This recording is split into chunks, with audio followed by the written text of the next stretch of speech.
this is Mandy Newman, and I'm here for a South Florida Insider. I'm here with Matisyahu. How you doing? I'm great, thanks. We just came off an amazing show here at the Arsht Center tonight, and just wondering how you're feeling. Feeling good. Yeah. You had an intimate night, literally intimate. Your son was on stage with you for the first few songs. I mean, couldn't get more intimate than that. Yeah, my son, he's back there. We want to get a show. They're going to be a little quiet. I mean, what is it like having, I have children, and when I always say it's like literally having your heart outside of your body. So what is it like having him on stage? He's just so like laid back about it, and like I have older kids also. I had my first son Levi used to come out on stage till I would say he was about 3, and by the time he was 4, he already was like, aware of the audience and sort of like, nervous about it. But up until that point, he really just was like, he didn't care because he just wasn't really aware.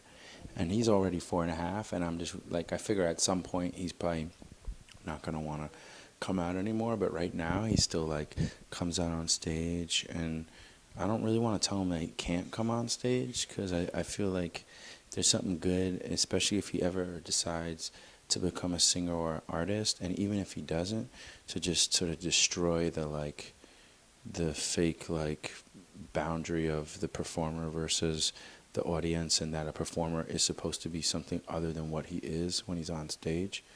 And for like a 4.5-year-old completely demonstrates that because he like come out and he like looks at the audience. He doesn't feel like he's got to smile for them or dance for them or do anything. He just stares him down, moves when he feels like moving. It's all authentic. It's all natural. And something about having when he comes out and does that kind of reminds me like that. Yeah, that's the way to be. Like, because the best shows are when that line between the audience and the band or the artist kind of goes away, and you just feel like you're all there together in the same groove or in that same like moment. And that's the type of artist that I strive to be. Where I let go of whatever pressures or ideas I feel like I have in my head and just try to come from within. You know what I mean? And so yeah, he's kind of like a little reminder about that. 100%. I think I could feel it when you were out there, when he would come and go. You definitely, it's almost like we were like in your house when you were singing, in just like in the shower or something. It felt that intimate, and his innocence definitely brought that, and that he was just so comfortable. It's really important. So what else so right now you're finishing up this tour. I mean, the Live at Stubbs was huge for you, 10 years. It's a huge milestone, and it's a big, a decade. And you just finished up with a Grateful Dead song. That was amazing. Oh, definitely picked up on that. Oh, a lot of us did who know. And I was wondering if you saw any of the shows that were commemorating the 50 years this year? Yeah, I went to those shows in Chicago with Trey, and I brought my mom, because my mom brought me when I was a little boy, his age or even younger. We lived in Berkeley, and so I was at some pretty cool shows like at the Oakland Coliseum and stuff like that in like 79, 80, 81. So I want to return the favor 50 years later or whatever, not 50 years, but yeah, it was whatever, the 89, 99, oh 09, almost 40 years later, I guess. Well, 32 years, because I'm like 36. So. So yeah, I want to return the favor. I brought my mom to those shows, and we had a good time with my sister. And I loved it, and also the fact that Trey was playing with them, like brought that all together. Because I grew up listening to Fish, so. And now I'm going to Madison Square Garden New Year's Eve. I'm so excited. Yeah. So yeah, I'm taking a break now for like the next. I got a show tomorrow, and then I take like 20 days off, go to South America, and then we pick up again in February with this run. Yeah. I don't want to. Wow. All of a sudden, he'd be like just sleeping quietly, and then he just starts snoring. He's intense. It's like an intense snore. He's in a deep sleep. It's like an old man. Like, he'll wake everybody up in the room, including himself. Does he eat like an old man too? He eats so much. He loves to eat. Growing boys are the best, right? Yeah. Well, yeah. My 3 kids, like my middle son, like ate like a bird. Like he'll take like 3 bites, and then he'll be done. Shalom. And he'll just keep eating if you just put food in front of him. And when I was When he was really little, I was really into macrobiotics, so I was only eating like brown rice and like pumpkin and stuff.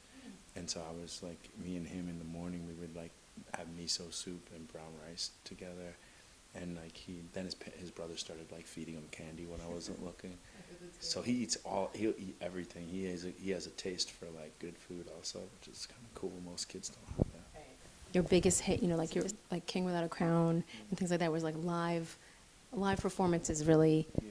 your forte. When something's all the studio mix and stuff like that, I think you're showing your real talent and the beatbox and everything is the best when it's a live performance, and showed that tonight too. Just it's such an intimate, awesome forum. I just wanted to know if that is your favorite type of thing, or like this kind of a night like tonight, or like a club, or what's like what do you feel like was your best?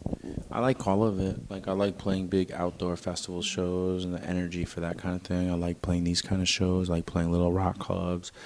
I like recording music. I like all of it. It's all just different like aspects of the same kind of thing of just creative art through music, self-expression through my voice and through the band and the music. And so yeah, I don't really have a favorite type of thing. This is nice because it's kind of like you can do a lot of things that you might not be able to do in a club, whereas the club is going to be kind of like one dynamic. This, like we started out the show like kind of like playing a lot of the newer songs off of Kada that really lend themselves well to the emotion and like the sort of more of a quieter type of vibe, and then it can really launch, as long as everyone picks up on it. Right, you got everyone up.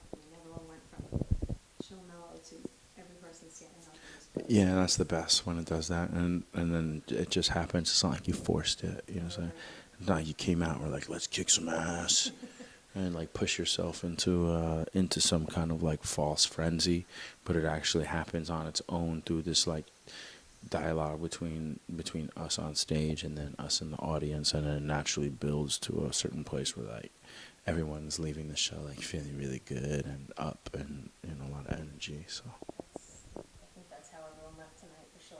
nice. Yeah, It's definitely better when that happens than when you come out hard and then it like goes down like this. So, Yeah. unlike a lot of artists that kind of get pigeonholed into one sound, I mean, obviously, you made your name with the beatboxing, reggae, and whatnot, but your music is the farthest thing from pigeonholed, both lyrically, both musically. I mean, how do you kind of break the mold, so to speak? It's not something that I've like tried to figure out how to do. I just do what I do. So it's really one of those, you stay true to yourself instead of what the mainstream might want. Yeah, I've always had a lot of different interests, a lot of different sides, a lot of different aspects to my personality. Always been into different styles of music, Always liked different sports and like had different parts of who I am, and so musically the same thing shines through. I'm able to find myself in different things and blend them all together. So there's an aspect to me that likes pop. There's a pop side to me, like Sunshine, Live Like a Warrior, those kind of songs. There's an aspect that I really like, like dirty, sort of grimy hip hop type of stuff, and then I like the rock stuff. I really love to improvise. I don't really see those things as like separate. I see them as like one thing, and that's really what I've tried to do over time, is not really play to the audience, because I have so many different types of audience members that are into different things, and I drive myself crazy trying to please everybody. So I just try to kind of, in some ways, just forget about everybody else and just do my truth, try to find my thing. And in that same sense, I've created a band, of guys that come from like really different styles and different places musically, and been able to sort of create this cohesive sound, this cohesive band where we all like learn from each other, and we all kind of are able to blend and mix different things without really losing, like without watering down any of those styles. Like each of those styles, when we hit it, it feels real, it feels authentic, but we're able to sort of combine them all. And the idea is that you would be at a show and you wouldn't be like, okay, now he's playing rock, or now he's playing reggae, or now he's playing pop, but that actually somehow all of those things kind of combine into one mix, and that also reflects on like kind of who I am as and how I started out being like Hasidic and reggae, and how can those two things combine? And people that looked at me as like some kind of weird type of funny like gimmick type of thing weren't able to see past the fact that it's like, oh, it's this and it's that, and those two things don't go together. So it's kind of funny and weird that he's combined those two things. Whereas like the true fans, they were like, they really were able to see like, oh wow, like this and that seemingly are so different, but actually there's this place where they meet in the middle, and Matisyahu was able to somehow make that come together. And then even when I was there in that, then I had to keep going from there, even though I had this like strong image and all that. And when that all of a sudden didn't feel like it was representing me truly, then it was time to leave that and to find, well, who am I now, even if I don't have this strong image or this thing. So does that mean that we can even see you dabble into other genres? I mean, like, I know you did the EDM thing kind of with Avicii and Wyclef, but maybe a country song, or is that a little out there? I don't really like country music, and I probably just haven't been exposed to the right type of country music. But like the country music that I hear on the radio, I'm not really a fan of. That's a genre that I've never really felt or heard myself in so much. Mm-hmm. And you mentioned before that, like, you had, like, kind of the sports mind a little bit like that. Could you see your music, I mean, possibly taking over, I don't know, an anthem? Maybe here in South Florida, you're here plenty often. We need a new Miami Dolphins song. I don't know. You should definitely touch base with the Dolphins and let them know about me. I have some songs like that, like "Live Like a Warrior" was used by the Kings. We went to the NHL Hockey Awards in Vegas and performed that song over there. I've had my songs. Some songs have been played in sporting events and stuff. Actually, I've gotten like "Sunshine" did really well on ESPN and a bunch of video games. World Cup soccer, I used "Searchin'." "Sunshine" was used for like all kinds of stuff, like tennis, the French tennis championships or whatever, all kinds of different stuff. So, yeah. Yeah, "One Day" was used in 2010 as the official song for the 2010 Winter Olympics. So that, yeah, there you go. Yeah, and I think pretty much every single summer camp I've ever seen a music video for their camp, "One Day" is that theme. It's just such an uplifting song.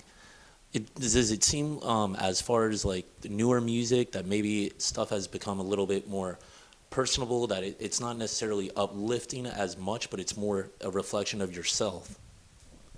Well, I think it depends on the person, and I think that the songs that deal with real like emotion and real struggle. I think it's all about songs that deal with just real struggle. Everyone is different. People connect to different songs.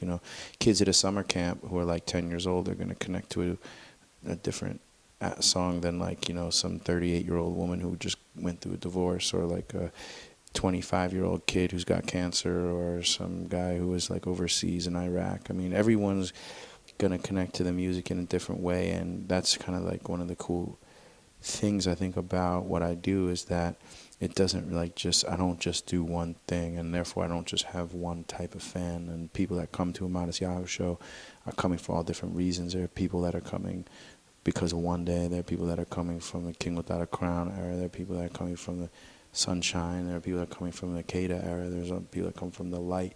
All the different albums I've put on, I've kind of like connected with different people over the last 10, 12 years in different ways. And that's all been, it's all kind of cool. It's reflected in the fan base and the different type of audience that I have. All right, just in closing, because I know you got one sleeping over there in the corner. What could fans, I guess, expect from you in the future? I mean, more of the same humble type persona that you obviously give off to the fans. I mean, it's almost like, you heard it from countless people out there in the meet and greet. It's just like they feel like you're almost like a brother when they go and meet you, and that's kind of the reflection it feels like out in the crowd, like you're one of the family. Well, yeah, I hope so. That's the best kind of thing when people when they hear music, they're connecting with a really deep part of your soul of who you are. And there's your personality, but then there's like your music comes from like your essence of who you are. And when people are moved by that and they're moved in such a deep place by music, they feel a strong, deep soul connection to you. And that's a special thing for sure. So in the future, I just hope to just keep creating more music and keep expanding, and in that sense of just being true to myself and making authentic music that's meaningful for myself and for other people.